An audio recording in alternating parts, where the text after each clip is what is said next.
With that, I now yield to Ranking Member McGovern for any comments that he wishes to make. Well, thank you, Madam Chair, and I appreciate that the committee has gotten back to legislative business this week. But after taking a look at this week's bills, I'm not positive how good that is for the country.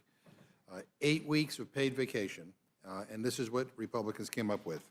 Nothing at all to lower prices or address people's everyday concerns. No, none of that.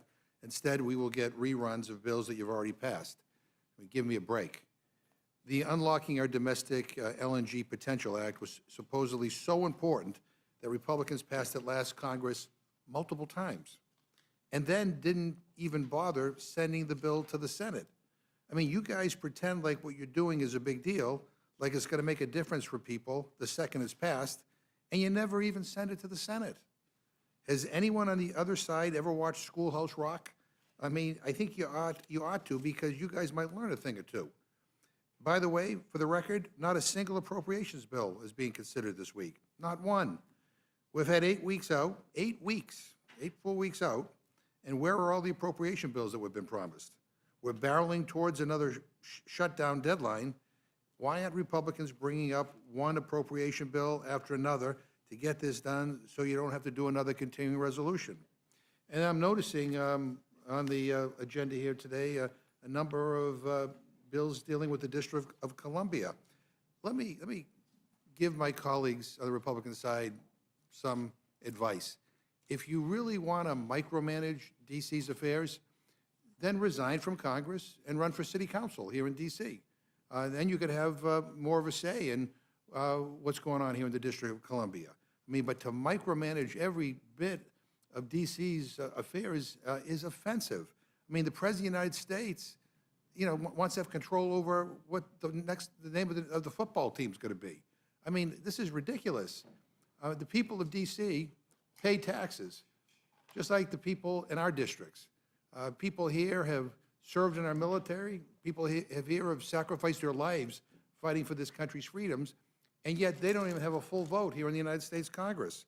So, I mean, it's just so offensive. And meanwhile, as we're talking about all this stuff, everything is getting more expensive. Groceries, rent, gas, childcare, energy costs, health care. And now, after 11 months of Republican leadership, we finally get their plan to address the economic uncertainty that so many families feel. And what is their plan? What's the big reveal? It's to tell people that there is no affordability crisis. Inflation isn't real. Costs aren't up. I mean, you got to be kidding me. Can I just offer some advice? Let me critique the last administration. I don't think President Biden spent nearly enough time talking about and addressing the affordability crisis. Many of my colleagues in Congress raised the alarm to no avail. And you know what? You guys are making the same mistake. Donald Trump promised to bring prices down, to make life more affordable. He didn't say he would tweak inflation or nibble around the edges. He said he would work to bring costs way down. Well, I go grocery shopping in Worcester, and I look at my receipts. Prices aren't going down. They're up, and going up even more. Trump is bragging about that Walmart's Thanksgiving dinner package got cheaper, $15 cheaper. And then I look at the fine print. It's because they removed items. They shrank the dinner package, and surprise, the price goes down. Maybe if Trump or anyone in his billionaire first inner circle actually went grocery shopping like the rest of us, they'd know that. But they don't. They don't live how the rest of America lives. And it's not just Trump's failure to bring costs down, it's that he's making it worse. He said his tariffs would not raise prices, and they did. He said they wouldn't be paid by Americans. They are. And now every single one of us is paying more for everything due to his stupid trade war. So please excuse the American people if we don't applaud him for swooping in, reversing some of the stupid tariffs, and trying to take credit for fixing a problem that he himself created.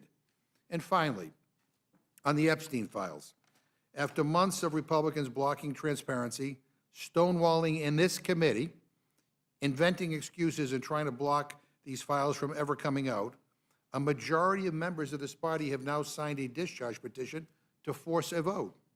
And out of nowhere, miraculously, your leadership is now eager to bring the bill to the floor. We welcome your sudden change of heart. But we know what this is about. Trump gave you all permission. Last week, he was calling people into the Situation Room to try to kill the release of the files. But he knows he failed, and so now, finally, we get a last-minute attempt to try to save face. Guess what? I'll believe it when I see it. I'll believe it when the Senate votes on the release of the files. I'll believe it when he signs the bill into law.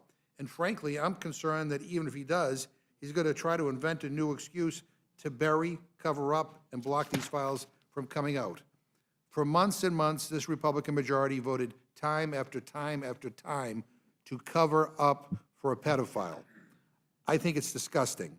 And for the sake of the survivors who deserve accountability and for the public that deserves transparency, these files must come out. I yield back my time.